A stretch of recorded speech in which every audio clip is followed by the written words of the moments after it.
کہ کوئی بھی نیک کام، جلسہ ہو، میلاد ہو، قرآن خوانی ہو، مدرسہ بنانا ہو، مسجد کی تعمیر ہو، کوئی بھی کام جب قابل قبول ہوتا ہے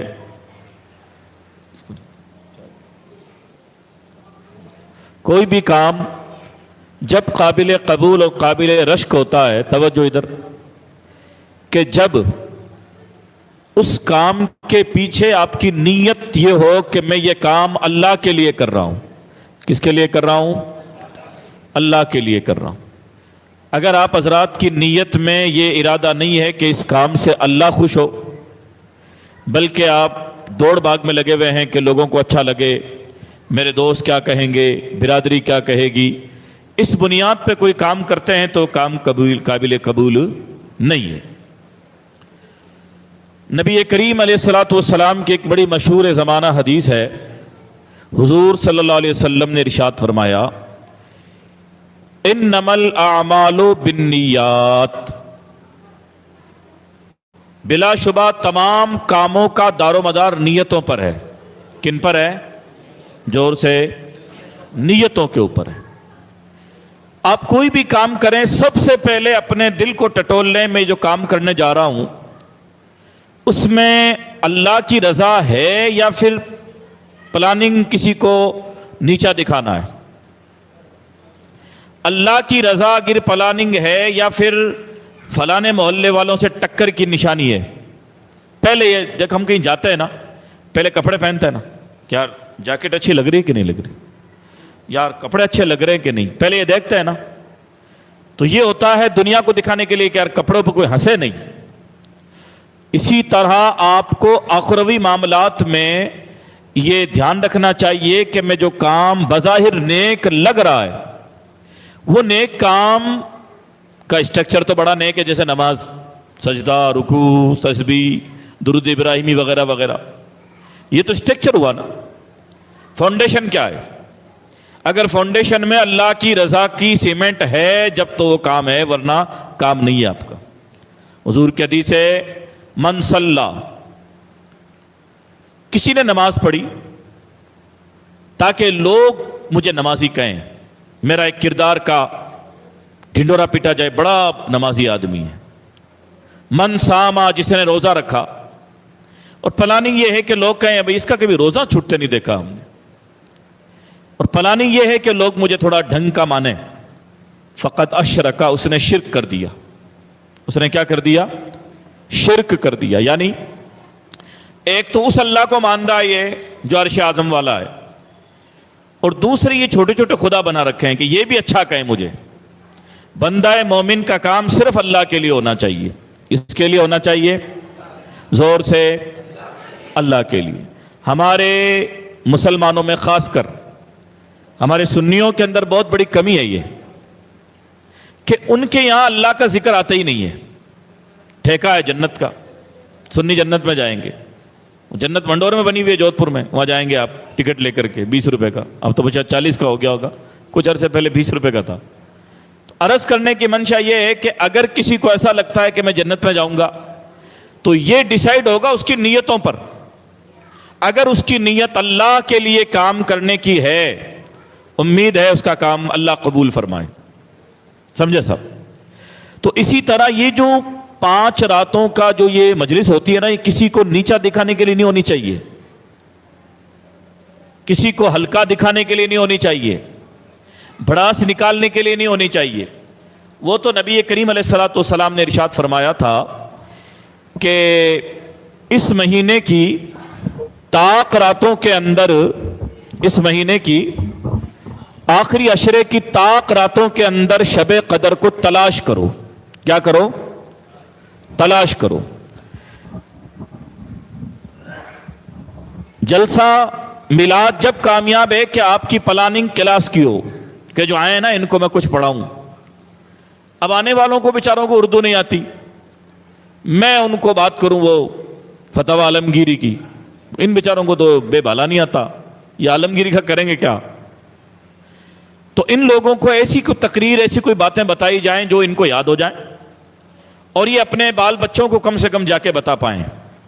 کہ یہ بات بڑی ڈینجر سنی ہے، اس کے بغیر خطرہ ہو جائے گا، وہ تم بھی سن لو. جو تبلیغ آپ یہاں سنیں وہ گھر جا کر قرآن و سنت بیان کریں جب تو آپ کا جلسہ ہے. ورنہ اگر لوگ کہیں کہ مول صاحب رات کو بڑے شاندار رات دھواں دار کر رہے تھے، تو دھواں دار میں کیا بولا؟ کہ یہ تو پتہ نہیں پر مزہ آیا. مزہ کیسا ہے جب آپ کو پتہ ہی نہیں تو مزہ کیسا آیا؟ مزے کا کوئی مزہ ہوتا ہے، نمکین ہے، پھیکا ہے، میٹھا ہے. آپ کو تو پتہ ہی نہیں چلا کہ بول کیا گئے تو آپ مزہ کیسے آئے گا آپ کو؟ لہذا پہلی بات تو یہ سمجھو ہم جو کر رہے ہیں اس کا ثبوت کیا ہے.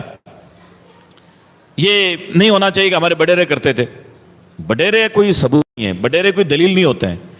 اگر آپ کوئی کام کر رہے ہیں تو اس کا قرآن و حدیث سے ثبوت ہے کہ نہیں، پہلے یہ ہونا چاہیے.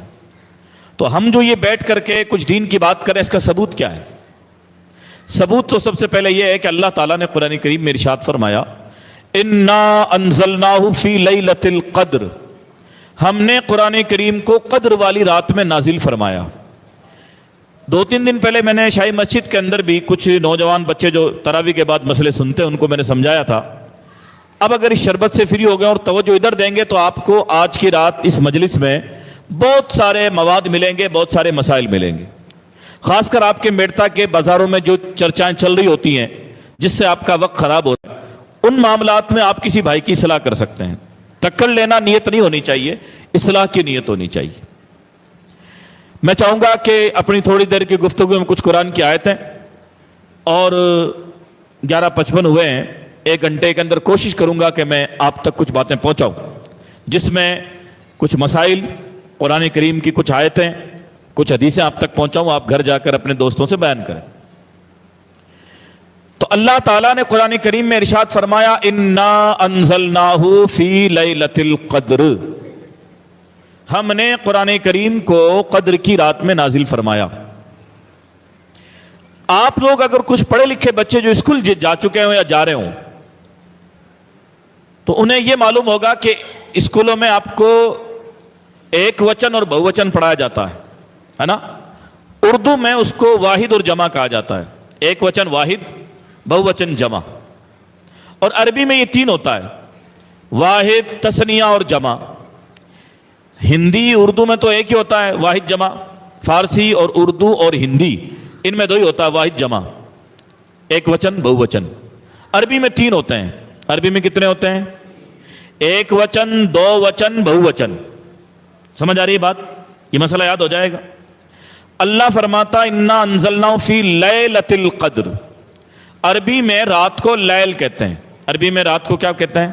لیل. تو یہ 5 رات کیوں جاگ رہے ہیں آپ؟ اللہ نے تو ایک لیل کہا ہے نا. 5 تو بہوچن ہوا، اور بہوچن کو عربی کے اندر اگر لیل کی بہوچن لائیں گے تو آئے گا لیال. کیا آئے گا؟ لیال، راتیں. تو قرآن کی آیت تو لیال میں نہیں، اس میں تو آیت تو یہ ہے کہ انا انزلناہ فی لیلۃ القدر، ایک رات میں نازل کیا ہے. تو امت 5 رات کیوں جاگتی ہے؟ ہم اتنے جاہل ہیں کہ جو کر رہے ہیں اس کا ثبوت ہی ہمیں پتہ نہیں ہوتا ہے، بس چل رہے ہیں کہ وہ کرتے تو ہم بھی کرتے ہیں. ارے بھائی صاحب اس کی کتابیں بھی تو تلاش کرو، مسلمان کہلاتے ہو. لیال نہیں کہا اللہ نے، لیکن رسول اللہ نے اللہ کی دی ہوئی حکمت سے ہمارے سامنے ایک صورتحال رکھی. فرمایا رمضان کی آخری عشرے میں، عشر کہتے ہیں عربی میں 10 کو، 10 کو کیا بولتے ہیں؟ عشر. اور ہر مہینے میں 3 عشرے ہوتے ہیں، یعنی 10، 1 سے 10، 11 سے 20 اور 21 سے 30، ایسے ہی ہوتا ہے. اب یہ جو مہینہ کا حصہ چل رہا ہے یہ کون سا ہے؟ 21 سے لے کر کے 29 تک والا مسئلہ چل رہا ہے، 29 یا 30 جو بھی چاند ہو. حضور نے فرمایا کہ طاق راتوں میں تلاش کرو. طاق کہتے ہیں بے جوڑ گنتی کو. طاق کسے کہتے ہیں؟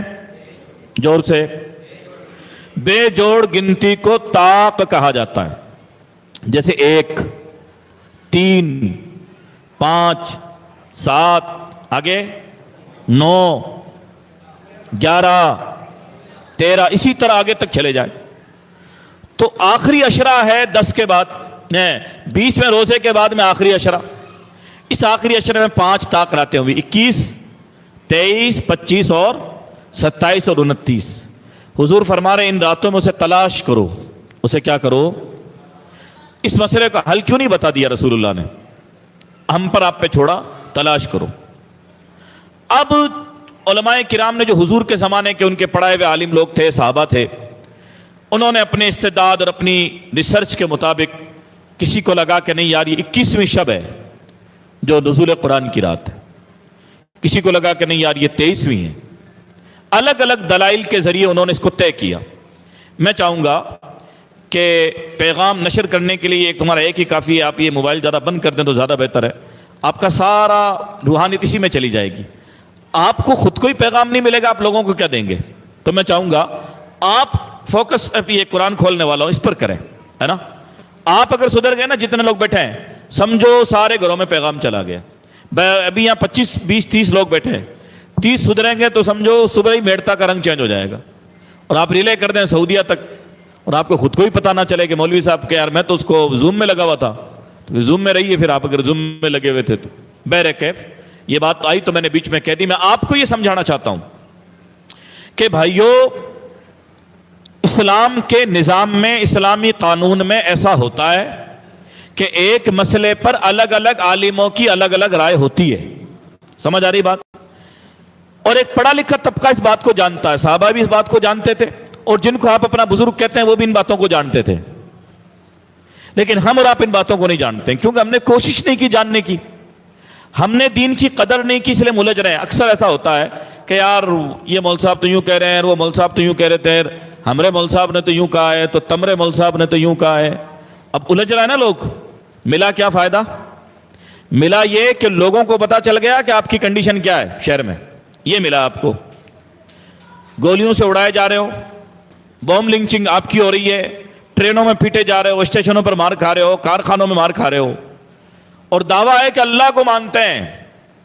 ارے اللہ کو مانتے ہو، اور کس کو؟ رسول کو مانتے ہیں اور صحابہ کرام کو مانتے ہیں۔ یار نام تو بڑے باری باری ہیں آپ کے پاس، اور پٹ رہے ہو گلیوں کے اندر۔ اللہ کو ماننے والا پٹتا ہے؟ اللہ کو ماننے والا نہ پٹتا ہے نہ پیٹتا ہے، اپنے وقار سے ضرور رہتا ہے، یہ جہاں تک مجھے معلوم ہے۔ اصل میں ہم نے اللہ کا نام تو لیا، پھر ہم نے بے پرواہی کر دی کہ مسلمان ہو گیا، اب قدرت جائے گی کہاں مجھے چھوڑ کر؟ قدرت چلی جائے گی، جا رہی ہے آپ کو چھوڑ کر کے۔ آپ کو سدھرنا پڑے گا۔ آپ دودھ لیتے ہیں تو ہر ڈیری سے لے لیتے ہیں؟ نہیں، کیا کہتے ہیں؟ یار وہ ڈیری والا اچھا ہے تو وہاں سے دودھ لیتے ہیں، ہے نا؟ بھئی پانی والے دودھ سے مر تو نہیں جائیں گے آپ، لیکن آپ لیتے جاڑا دودھ ہی ہے نا، کہ نہیں یار وہ اچھا ہے۔ سبزی کہاں سے لیتے ہیں؟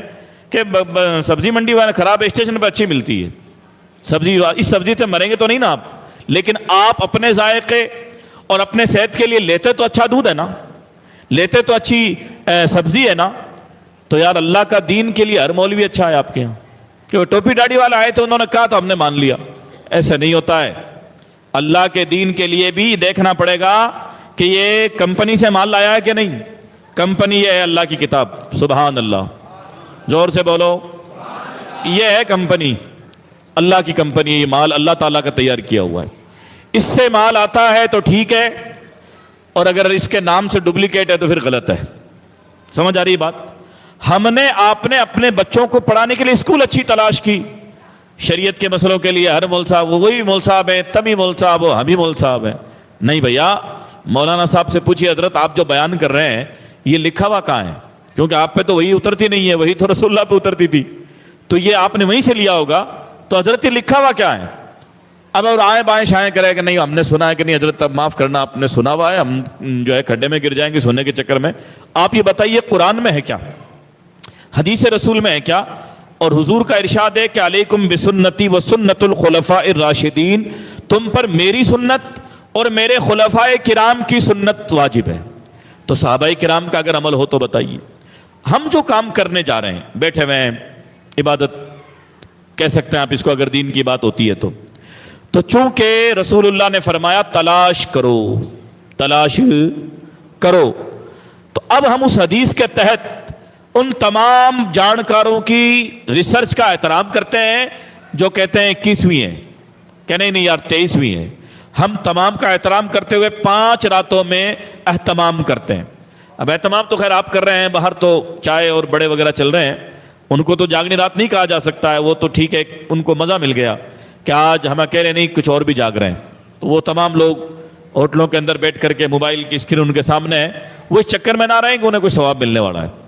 تو میں ان کے طرف نہیں جا کر کے آپ سے بات کرنے بیٹھا ہوں. آپ بھی مجھے سننے آئے ہیں, قرآن سننے آئے ہیں. تو اب میں آپ کو پھر لے آتا ہوں کہ 5 رات اس لیے جاگی جاتی ہے کہ میرتا والو, ہمارے شریعت میں الگ الگ عالموں کی رائے کو, اگر ان رائے سے دین کا نقصان نہ ہو تو سب کا احترام کرنا پڑے گا. فالو کسی ایک کو کر سکتے ہیں, فالو سب کو نہیں کر سکتے. فالو صرف ایک عالم کو کر سکتے ہیں, لیکن دوسرے کا احترام کرنا پڑے گا, دوسرے کا احترام کرنا پڑے گا. اور اس کی ہزاروں مثالیں, لیکن آج کا موضوع یہ نہیں ہے. آج کا موضوع یہ ہے کہ ہماری عوام غلط فہمی کی شکار ہے دین کو لے کر کے, آخرت کو لے کر کے. ہمارے یہ شاہد وغیرہ شاگرد ہیں, ان کو پتہ ہے اس وقت جہاں میں مجلسوں میں جاتا ہوں تو میں قرآن کی چند چنندہ آیتوں کو پیش کرتا ہوں تاکہ لوگوں کو یہ نہ رہے کہ دھوکے میں رہ جائیں وہ. کیونکہ عوام اکثر یہ بات کہتی ہے حاجی صاحب کہ ہمارے تو دھیانی کون تھی, ہمارے تو دھیانی کون تھی. تو بھئی اب ہم قرآن لے کے آ گئے ہیں, اب دھیان کر لو. اب بہانہ نہیں چلے گا کہ ہمیں دھیان نہیں تھی.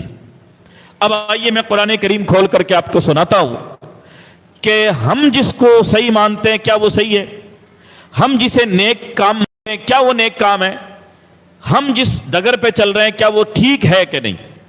اور مسلمان کو یہ ایمان ہونا چاہیے کہ یار میں جو کر رہا ہوں پتہ نہیں, اللہ کہے گا تبھی وہ ٹھیک مانا جائے گا. مسلمان کی سوچ ہونی چاہیے. مسلمان اپنے نیک اعمال کو لوگوں پہ پیش نہ کرے کہ حاجی صاحب آپ بولو نا, حاجی صاحب صحیح ہے کہ نہیں, حاجی صاحب آپ بولو نا. حاجی صاحب کیا بولیں گے, حاجی صاحب کو نہیں پتہ ہے. حاجی صاحب کو, صدر صاحب کو, سیکرٹری صاحب کو, قاضی صاحب کو, مولوی صاحب کو, پیر صاحب کو نہیں پتہ ہے. پتہ اللہ تعالیٰ کو ہے. کن کو ہے؟ اور اللہ کے بتانے سے نبیوں کو ہے. سمجھے صاحب؟ تو اور نبیوں کے پڑھانے سے اس کے صحابہ کرام کو اندازے ہیں, اس انداز کے مطابق وہ بات کرتے ہیں. اگر قرآن و حدیث کے مطابق ہوتی تو قبول کی جاتی ہے, ورنہ احترام کر لیا جاتا ہے اور دین کی طرف آنے کا ماحول پیدا کیا جاتا ہے. یہ بات اس لیے کہہ رہا ہوں کہ بخاری شریف ایک بڑی مشہور حدیث کی کتاب ہے. اس میں توجہ سے سنیے گا میری بات کو, کیونکہ آپ لوگوں کو یہ غلط فہمی ہے کہ بزرگوں سے غلطی نہیں ہوتی ہے.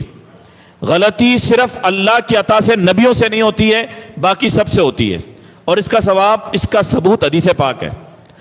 بخاری شریف کی حدیث یہ ہے بھائیو کہ حضرت عمر کے بیٹے عبداللہ یہ سنتوں پہ چلنے کے لیے بڑے مشہور تھے. حضور کی سنتوں پہ چلتے تھے, بڑا ادب کرتے تھے. عبداللہ بن عمر مسجد نبوی میں حدیث بیان کر رہے تھے. کیا حدیث بیان کی انہوں نے؟ کہ حضور نے رجب کے مہینے میں عمرہ کیا. کس مہینے میں عمرہ کیا؟ رجب کے مہینے میں. لوگ سن رہے تھے. حضور کے پڑھائے ہوئے لوگ اتنے اچھے سمجھدار ہوتے تھے, وہ اندھ بھگت کسی کے نہیں ہوتے تھے. اندھ بھگت تو عبداللہ بن عمر کے بھی نہیں ہوتے تھے کہ یا صحابی رسول اندھ بھگت ہو جا. نہیں, صحابی کے رسول کے بیٹے ہیں, آپ صحابی بھی ہیں, لیکن ہم اندھ بھگت آپ کے ہو نہیں سکتے ہیں. احترام آپ کا کیا جائے گا, آپ کا احترام ضروری ہے, لیکن اندھ بھگت صرف اللہ کے ہو سکتے ہیں. اللہ نے جو کہہ دیا وہ ٹھیک, اور اللہ کے بتانے سے جو رسول لے کر کے آئے وہ ٹھیک. باقی کسی کی بھی بات کو اندھ بھگتی ہم نہیں کر سکتے. ہم چھان بین کریں گے اگر ہمارے بات سمجھ میں نہیں آئی تو. لوگ مدینے کے بیٹھے ہوئے تھے اور بیان کرنے والا عبداللہ بن عمر ہے, حضور کے صحابی عبداللہ بن عمر. دھیان رکھتے تھے یہ کہ میرے سے کوئی غلطی نہ ہو, سنتوں پہ چلو. سنتوں پر اتنا چلتے تھے کہ ایک سفر میں پیشاب کرنے کا کوئی بڑا ڈھیر بنا ہوا تھا جس کو آپ اکوڑی کہہ دیتے ہیں. وہاں ایک چھوٹا سا کھنڈر بنا ہوا تھا اور گندگی تھی, وہاں لوگ پیشاب کرنے اترتے تھے سفر میں. عبداللہ بن عمر بھی اترے اور بیٹھے اور واپس کھڑے ہو کر کے اپنے کپڑے باندھ لیے اور چلے آئے. لوگوں نے کہا حضرت پیشاب نہیں کیا آپ نے؟ کہا نہیں مجھے لگ نہیں رہا تھا. پھر آپ آئے کیوں, بیٹھے کیوں؟ کہا مجھے لگا نہیں تھا, حضور بیٹھے تھے تو میں بھی بیٹھا ہوں. سبحان اللہ. مجھے پیشاب لگا نہیں ہے لیکن رسول اللہ کو لگا تھا, وہ بیٹھے تھے تو میں نے بھی سوچا اس جگہ پہ آ جاؤں. اتنا دھیان رکھنے والا آدمی, لیکن ہے انسان ہی ہے. کیا انسان ہی ہے, انسان سے غلطیاں ہوتی ہیں. مسجد کے اندر بیٹھ کر حدیثیں بیان کر رہے تھے. کہا کہ حضور نے رجب میں عمرہ کیا. لوگ چونکہ مدینہ کے تھے, تھوڑا ان کے دماغ میں کنفیوز ہوا کہ یار مدینہ رجب میں کب کیا تھا, چلو ویریفائی کر لیتے ہیں. حجرہ عائشہ, حضور کا جو حجرہ تھا, اس میں اماں عائشہ صدیقہ غسل فرما رہی تھی, حضور کی بیوی. لوگوں نے پوچھا کہ ام المومنین کیا رسول اللہ نے رجب میں عمرہ کیا تھا؟ اب میں پھر آپ کو جھنجھوڑتا ہوں. آپ ہوتے تو ہمت کر لیتے, آپ کہتے بھائی انہوں نے کہہ دیا گھنا بسا سب بڑھ جاؤ چلے جاؤ, ہاں الڑ کر دو, سب بھاگ جاؤ. ارے نہیں ہوتا ہے, پوچھنا پڑتا ہے مسئلے کو. لوگوں نے عبداللہ بن عمر کی بات بتائی ہوئی کی تحقیق کی. مسلمان پڑھا لکھا ہونا چاہیے. اما عائشہ سے کہا کہ ام المومنین کیا رسول اللہ نے عمرہ کیا تھا؟ کیونکہ صحابہ کرام اس بات کو جانتے تھے عبداللہ بن عمر حضور کا چاہنے والا ہے, لیکن بیوی سے زیادہ نہیں چاہ سکتا. عائشہ گھر میں رہتی ہیں, انہیں زیادہ پتا ہے. تو رجب میں عمرہ کیا. تو ام المومنین عائشہ صدیقہ نے ان کی غلطی کو اتنا خوبصورتی سے بتایا, فرمایا اللہ ابن عمر پہ رحم فرمائے, اللہ ابن عمر پر رحم فرمائے, رسول اللہ نے رجب میں عمرہ نہیں کیا تھا. سبحان اللہ. اور آج کا ہوتا تو مسئلہ غلط بتا دیا, انہاں تو ہوئی کو نہیں, ایسے کرتا نا جہالت. وہاں جہالت نہیں ہوتی تھی, حضور کے پڑھائے ہوئے لوگ تھے. کہا اللہ ابن عمر پہ رحم فرمائے, رجب میں نہیں کیا تھا. کوئی مسئلہ ہی نہیں ہوا, کوئی لڑائی نہیں ہوئی. حضرت عبداللہ بن عمر بھی سمجھ کے میرے سے غلطی ہوئی. تو اسی طرح مسئلہ بیان کرنے میں کسی سے بھی غلطی ہو سکتی ہے, ہوئی ہے, ہوتی رہے گی. کوشش کریں کہ مسئلہ سمجھ میں نہیں آئے, عالم سے پھر پوچھ لیں کہ حضرت یہ تھوڑا میرے کنفیوز ہے, اس کو بتا دیں. آج ممبئی سے ایک فون آیا, غلطیاں کسی سے بھی ہو سکتی ہے, چھوٹے شہر سے بھی ہو سکتی ہیں, بڑے شہر کے عوام سے ہو سکتی ہے. ایک ممبئی سے فون آیا کہ حضرت میرے ایک دوست کہہ رہے ہیں کہ روزہ صرف کھجور سے ہی کھل سکتا ہے, بھلے کچھ بھی کھا لو روزہ کھلتا ہی نہیں ہے. تو میں نے کہا آپ ممبئی رہتے ہیں, لوجک سمجھیں, ہمارا اسلام لوجیکل مذہب ہے, سائنٹیفک ریزن ہوتا ہے اس کے اندر, سسٹمیٹک مذہب ہے. آپ خود سوچیں کہ کیا نارنگی کی پھانک ہے یا چیکو ہے یا جائز نہیں, یہ چیزیں کیا ہے, حلال ہے نا. اور کھجور کون سی جنت سے آئی ہے, وہ بھی تو کھجور ہی وہی کھانے کی چیز ہے. چاہے کھجور سے کھولیں چاہے کسی سے کھولیں, کھل جاتی. اس پر تو حدیث ہے باقاعدہ کہ رسول اللہ نے فرمایا ہے کہ دودھ کی گھونٹ سے بھی روزہ کھلوا سکتے ہو تو کھلوا دیا کرو. تو کھجور الگ ہوتی ہے, دودھ الگ ہوتا ہے, پانی جو ہے نمک جس سے بھی, اور جو آپ یہ حلال چیزیں جو بھی بازار میں ملتی ہیں ان میں سے کسی سے بھی روزہ کھلا جا سکتا. تو آپ دیکھیں ممبئی کے اندر بھی ایسا مسئلہ ہو سکتا ہے, جبکہ وہاں بڑے علماء ہیں, بڑی دین کا وہاں ماحول ہے. میں تو دیکھا 80% عوام الحمدللہ دین پہ چلنے والی ہے وہاں پہ, اللہ کا فضل ہے. لیکن غلطیاں ہو جاتی ہیں, انسان ہے. آئیے اب ہم واپس اپنے موضوع پہ آتے ہیں کہ ہم اور آپ جو کر رہے ہیں کوئی ضروری نہیں کہ ٹھیک ہو, اس کو ٹھیک بنانے کے لیے ہمیں قرآن و حدیث کی دلیل چاہیے. اب جو میرا موضوع اکثر جگہ رہتا ہے, میں اسی موضوع پر واپس آتا ہوں, تھوڑا پانی لا کر اس موضوع پر واپس آتا ہوں کہ نیکی, آپ تمام لوگ عوام ہیں, لیکن آپ یہی کہتے ہیں نا کہ اچھے عمل نہیں ہوں گے تو بخشش نہیں ہوگی, عمل کرنا پڑے گا. رات دن یہ بولتے ہیں نا آپ لوگ, زور سے بولو, بولتے ہیں کہ نہیں بولتے ہیں؟ یقین ہے نا آپ کو کہ بھئی نیکی کرنی پڑے گی, اچھے کام کرنے پڑیں گے, رات دن ہم کہتے ہیں, اسلام بھی یہی کہتا ہے. لیکن مسئلہ یہاں پر یہ ہے کہ نیکی ہے کیا؟ نیکی تو آپ نے کہا کہ نیکی کرنی چاہیے, لیکن نیکی, اللہ کون سی نیکی کو نیکی کہتا ہے, بات وہ مانی جائے گی, ہے نا. جیسے مثال کے طور پر آپ نے فارم بھر دیے, لیکن وہاں پہنچے ایروپلین کے پاس تو اس نے کہہ دیا نہیں یہ سائن تو صحیح نہیں ہے. اب آپ کہتے رہے نہیں میرے حساب سے تو آپ کے حساب سے ہی ہوں گے, ہمارے حساب سے صحیح نہیں ہے, یہ ڈاکومنٹ تو نہیں, میرے حساب سے بھی آپ کا حساب, ایروپلین آپ کا تھوڑی ہے جو آپ کے حساب سے صحیح ہے. جائیے کسی بار پڑھے لکھا کوئی بندہ اسے ٹھیک کرا کے آئیے. تو اسی طرح جنت اللہ تعالیٰ کی ہے, اس میں وہی جائے گا جو اللہ کے حساب سے ٹھیک ہوگا. اگر اللہ کے حساب سے ٹھیک نہیں ہے تو پھر تو مسئلہ کھڑا ہو جائے گا. ہمارے آپ کے لیے اللہ محفوظ رکھے.